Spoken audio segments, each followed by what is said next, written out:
Two Oceans, one of South Africa's most popular wine brands, takes its name from the Indian and Atlantic Oceans, which meet along the southern coast of Africa. Now, it's the sea that has such an enormous impact on the weather of the Western Cape. It's the winter rains, which moisten the soil, the summer sun, which ripens the grapes, and then the cooling sea breezes and ocean mists, which allow the grapes to ripen at their own pace, and in turn make the wine so flavorful and so intense. But obviously, the sea is not just about making good wine, it's about sustaining life too, which is why Two Oceans supports SASSI, the South African Sustainable Seafood Initiative, developed by WWF. These amazing people really help to conserve the overexploited fish in our oceans. So if you love seafood, like I love seafood, then really you should be making the right choices. Happily, all the recipes here have got the green light from SASSI.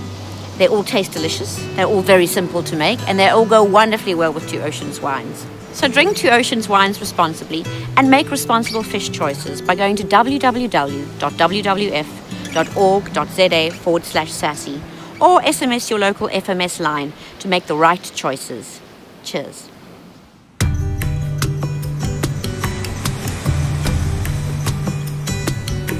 So today I'm making the most fabulously easy and totally delicious Mussel and Chorizo Hotpot.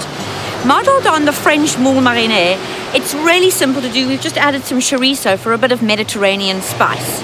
We've got fresh mussels, we've got Two Oceans Sauvignon Blanc. What more can a girl need? The ingredients you'll need to make a chorizo and mussel hotpot are olive oil, garlic, onion, celery and Italian parsley. You'll also need chorizo, salt and pepper, pinch of sugar, some chicken or fish stock, Two Oceans Sauvignon Blanc, fresh mussels, and to serve, a squeeze of lemon and some crusty bread. So, as with every good recipe, we start with a good glug of olive oil. Be generous with the olive oil, because you're going to need that sort of robust, beautiful flavor. Into that, we've got some celery and some onion. Right. You don't want to add the garlic yet, because there's quite a lot of sugar in garlic, and if you add it too early, it's going to go brown and caramelize. Right, so while that's frying, and don't let it fry too fast, you don't want to brown it, you just want to get the flavors to come out. You're going to chop up your chorizo. Now, you really want quite small pieces of chorizo. It's more for flavor than anything else. Right, it's tough, this chorizo skin. You can rip it off if you like. Okay, so chop it up as best you know how. So, beautifully diced chorizo. Once that's done, just pop it into the pot.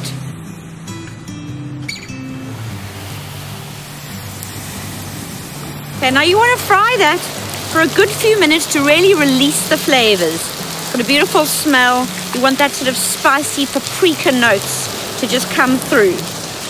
And it's really that simple. I mean, this is a good beach cooking recipe because you really can't go too far wrong. It's only a couple of steps. What you need is your chorizo beautifully browned so that all the flavors are released and it's got a little bit of crispness to it. And then you add your garlic. Should you add your garlic before that, the possibility is that it'll burn. And burnt garlic is just not going to help the dish. Once that's in, you're going to add a good glug. We've got some Two Oceans Sauvignon Blanc here. Two Oceans Pinot Grigio will work just as well. Oh, smells divine. All right, in that goes. And then I've got some fish stock. If you haven't got fish stock, chicken stock will do just as well. Now remember that this is part soup and part sort of mussel dish. So you do want enough liquid so that you can mop it up with a crusty bread. Otherwise you're going to miss all the deliciousness. Into that, a good amount of sea salt, a little pinch of sugar. Where there's wine, there's usually sugar, and a grinding of pepper. If you wanted to, I suppose you could add a little bit of chopped chili, but the chorizo is quite spicy, so I don't think I'd bother. Bring that to the boil, which won't take terribly long, and then we're going to add our mussels. Once that's come to the boil, have a sip of wine, and toss the mussels in. Now remember, don't use any mussels that are already open. That's not a good idea. Make sure they're clean and debearded. Put as many as you can in. There we go, that'll do. I'm going to stir that about. Oh, looks divine. Bit of fresh parsley, never hurt a soul. And that goes. And now really it's a case of putting the lid on and waiting for the mussels to open. Any mussels that don't open must be discarded. So once your mussel opens, probably takes about 3 minutes. You know it's ready, and we can tuck in. It's the moment of truth. It smells very good, I've got to say. One day we'll have smell TV. Oh, look at that. Okay, I'm going to turn that off. They're all beautifully opened. You could just smell chorizo, garlic, wine. Absolutely divine. Right, let's see how this tastes. Just going to dip a bit of bread in. You can see it's got a beautiful red tinge, which it wouldn't have without the chorizo being in it.